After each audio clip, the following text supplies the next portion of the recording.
It's a hadith that's narrated by Abu Ayyub al-Ansari. May Allah be pleased with him. He says that a man came to the Prophet ﷺ and he said to the Prophet, peace be upon him, to give him advice.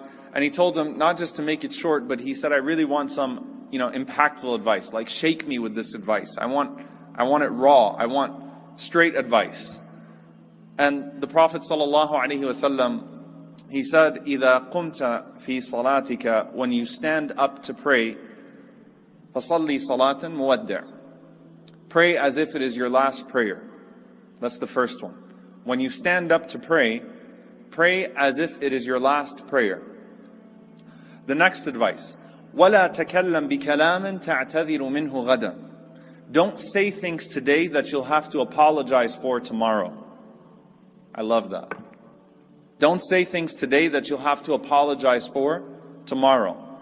The third thing, and this is the one that really requires a lot of explanation, وَأَجْمِعْ الْيَأْسَ مِمَّا فِي أَيْدِ النَّاسِ, lose hope in what other people possess. Lose hope in what other people possess. So again, صَلِّ صَلَاةً مُوَدِّعٍ, pray as if it is your last prayer. Every time you stand up to pray, treat it as if it's your last prayer. وَلَا تَكَلَّمْ بِكَلَامٍ تَعْتَذِرُ مِنْهُ غَدًا, don't say things today that you'll have to apologize for tomorrow. وَأَجْمِعْ الْيَأْسَ مِمَّا فِي أَيْدِ النَّاسِ, and lose hope in what other people possess. Now let's go through these things, and first and foremost, you identify the common denominator, that you do not take for granted the day that Allah has given you. You do not assume that you will have another day to make things right. You make things right in the moment that you're living in. Because you know, إِنَّمَا الْأَعْمَالُ بِالْخَوَاتِيمِ, as we were just learning from Sheikh Majid, that actions are judged by their endings. And you don't know when those endings are, so you live in the moment that you are in. And there's a saying when it comes to work ethic, that work smart, not hard, because some people exhaust themselves and they translate that exhaustion to success. Move that into the realm of tazkiyah, into the realm of spirituality, living in the moment that you are in and focusing on that moment and doing it right. Not assuming that if you do wrong by that moment, that you'll have many other moments to make it right. Living in that moment with the anticipation and the assumption that death will be that very same day. That I will not have another day, therefore I need to get things right today. So let's go through these. Number one, صَلِّ صَلَاةً مُوَدِّعٍ, pray as if it's your last prayer. Which relationship is this concerning from the three buckets that I mentioned? I guess you guys aren't awake yet. I got less sleep than most of you last night, I'm just saying. So who does this concern? The relationship with who? With Allah, right? This is about your relationship with Allah. Now, one of the most common questions that I get, and one of the most common questions that I'm sure all of the scholars that are here get, is how do I gain khushu', humility in my prayer? And there are many different things that we'll talk about, right? In terms of how to gain humility, how to gain peace, how to be mindful in your prayer so that you're not distracted by a bunch of different things. But I want you to think about this. When you do get distracted in prayer, what are you usually distracted by? The thoughts of what you have to do after prayer. Think about it. Most of the time, when you go in salah, the reason why you're rushing or the reason why you're distracted is because you're already thinking about the things that you have to do after prayer. So you're thinking beyond the prayer and therefore not enjoying the prayer that you're in. So you rush it. You're making these plans. You forget which rak'ah you're on all the time. You get lost in your surahs because you're not really there. You're going through the motions, but your mind is engaged in another activity, and the activity that your mind is engaged in is usually the worldly activity that will follow that prayer. So if you disengaged really quickly from something just to get the prayer out the way, you never really disengage that thing. You're just thinking about what you're going to do when you get back to that activity. So your prayer is an interruption in your day, as opposed to being an essential element of your day and the most important part of your day, because it concerns the most important relationship of your life, and it is the most important thing that you will be asked about on the Day of Judgment. But you are treating it like an interruption of your day. And usually, you're not thinking about your food. You're not thinking about, unless you haven't eaten and you're thinking about the lunch that comes after Salah. You're thinking about what's next in the day. You're making your plans. If you got a phone call coming up, what am I going to say when I talk to this person? If you got a meeting, how am I going to prepare for that meeting? If you got some work to do, how am I going to get that work done? Your mind is thinking ahead of it. And the Prophet ﷺ gives you a very simple advice, and it's very efficient. Don't think beyond the prayer. Catch yourself, stop yourself, and remind yourself, hey, this could be the last time that I get to stand before Allah in this life, and then meet Him, standing before Him in the hereafter, asked about how I used to stand before Him in this life. This is my last job interview with Allah, effectively. This is the last time that I'm going to have the opportunity to pray. The last time that I'm going to have the opportunity to get this right. And if it's the last time, and it's the first thing I get asked about in the akhirah, the hereafter, then I really, really need to focus and make this right. So mindfulness starts with recognizing what usually takes you away from mindfulness. Saying, you know what? Stop here. Salli salatan muwaddi'. Pray as if it's your last prayer. Focus. There is no asr if I'm in dhuhr. There is no maghrib if I'm in asr. And so on and so forth. I cannot guarantee that I'll live to see the next time to say Allahu Akbar and to get into that prayer. So let me treat this prayer right and not think ahead of it. And by doing so, I'm also prioritizing the relationship with Allah over the relationship with everybody and everything else. Start with that. That's your relationship with Allah. The second advice, وَلَا تَكَلَّمْ بِكَلَامٍ تَعْتَذِرُ مِنْهُ غَدًا. Don't say something today that you'll have to apologize for tomorrow.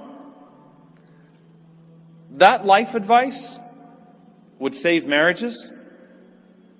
It would save friendships. It would save so much. Because when you are in the midst of an argument, you try to say the most hurtful thing that you can in the moment because you're focused on winning the argument with the assumption that there will be a moment of reconciliation. So let me get my hardest punch in now. Let me say the most hurtful and damaging thing now. Let me get it all out now, because that way, while we're at it, while we're in the midst of this brawl, I'm going to take the heaviest punches that I can. I'm in a slugfest. Later on, I'll come back and I'll fix it all. Assuming that there will be a later on. One of the most hurtful things that, subhanAllah, I've seen this many times, and it's a sad thing, that I've seen people who died right after an argument, and the family member that they had that argument with, they never forgave themselves because they let that person die in that state. It happens. Someone gets in a fight, slams the door, leaves the house, gets in a car accident. Someone gets in a fight, slams the door, leaves the house, that person has a heart attack or a stroke suddenly. The last phone call is tense. And you're like, forget about it, I'll deal with this tomorrow. Don't say things today that you'll have to apologize for tomorrow. Ask yourself in the midst of that conversation, would I be comfortable with this being the final conversation with that person? You know that thing of never go to bed angry? It's real. Because what does Allah say about our night times? That Allah takes our souls and then decides whether or not to restore them in the morning. What that means is that the default is that you are dead at night, not that you're alive. See, our default and our thinking is that I'm going to wake up in the morning. The default is Bismika Allahumma amutu wa ahya. In your name, O Allah, I die and I am brought back to life. We go to sleep with the assumption that Allah will not send back our souls to our bodies. And there are people that simply, without cause, just don't wake up in the morning. Not the opposite. So, no, I'm not going to say the most hurtful thing I can possibly say today. I'm in the midst of a text messaging conversation. And it's getting really, really heated. A WhatsApp group or whatever it is that's out there now, right? I'm in this Twitter battle or Facebook comments. It's just ridiculous. Let me go ahead and get it all out now. And then I'll fix it later. Not recognizing that there might not be a chance to fix it. And who does this usually happen with? Family. It happens with the people closest to you, because the people that you don't interact with much, you're likely to be able to maintain some sort of decorum in a particular environment, some sort of, civility. But when it's someone that you're close to and that you see on a regular basis, you're more likely to get in those heated arguments, and that's usually going to be your family. Your spouse, your children, your parents, your siblings, your closest friends. So وَلَا تَكَلَّمْ بِكَلَامٍ تَعْتَذِرُ مِنْهُ غَدًا. Don't say things today that you'll have to apologize for tomorrow. Catch yourself and think it through. And ask yourself, would I be willing to sleep with this? Would I be willing for this to be the last conversation? The last one is the one that a lot of people have a hard time understanding. وَأَجْمِعِ الْيَأْسَ مِمَّا فِي أَيْدِ النَّاسِ. Lose hope in what other people possess. Despair in what other people possess. Now, yes is actually usually with a negative connotation. Despair is a bad thing, right? Despair, when you talk about despairing in the mercy of Allah subhanahu wa ta'ala, it's a bad thing. It's not healthy. It's debilitating. Despair is bad when you talk about your own potential of growth, which is another form of despair that's related to despair in the mercy of Allah, but it's slightly different in the science of tazkiyah. That it's not that I don't think Allah is merciful enough to forgive me. It's that I don't think that I'll ever really be able to overcome this sin, that I'll really ever be able to grow beyond this temporary state that I'm in right now. But despair in what other people possess is actually very powerful. That doesn't mean that you approach dunya, you approach this world with mediocrity. No, ihsan is a quality, excellence is a quality that the Prophet ﷺ said Allah has prescribed for all things. But I want you to think about how much of your stress, how many of your thoughts at night have been occupied by you feeling insufficient in this dunya because you don't have something that someone else has, and that's not always something that's material. And because of that, you're sad, you're lonely, you're stressed out, and you're not able to focus on building what's really important. Because you're too busy stressing over what someone else has. And by the way, that is not something that merely holds you back when you're a teenager, when you're in school. That pressure exists throughout your entire life. Shaitan has a great way of making us feel insufficient with regards to what we possess of this world. You cannot be productive in your pursuit of the hereafter unless you're content with what you have in this dunya. There is absolutely no way around it. You cannot be productive in your pursuit of the hereafter unless you're content with what you have in this world. There is no way around it. You can maintain excellence in your pursuit of the world and your pursuit of the hereafter, but you cannot pursue the hereafter unless you're content with what you already have in this world.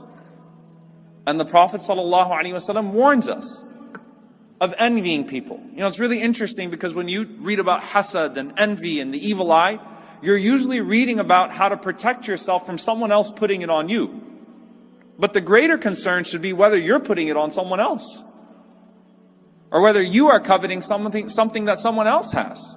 That should be the greater concern, because if someone harms you with the evil eye in this world, it will have dunyawi consequences. But if you harm someone else with the evil eye in this world, it will have akhirah consequences. And that's more important for you to focus on. So go back to the advice. It starts with salah. When the Prophet ﷺ said the first thing you'll be asked about on the Day of Judgment is your prayer, and if it's good, then everything else will be good. In this life as well, Omar radiallahu ta'ala anhu said to Sa'ad radiallahu anhu as he assumed the governorship in Iraq, in Kufa, he said, حافظ على الصلاة فإنك إن ضيعتها فأنت لمن سواها أضيع. Guard your prayer, because if you lose that, then you lose everything else. Because if you get that relationship right, then it should translate into priorities and into a better relationship across the board. Not just your relationship with Allah, but your relationship with your family, your relationship with the people closest to you, and your relationship with the world around you. Pray as if it's your last prayer. Don't think ahead. Stop yourself and tell yourself, this is the last time I get to do this. Don't say things today that you would have to apologize for tomorrow. Ask yourself the question in the midst of that argument, hey, as I'm speaking, is this something I will have to apologize for? Because I can't take for granted that I'll have the chance to apologize. And lose hope in what other people possess.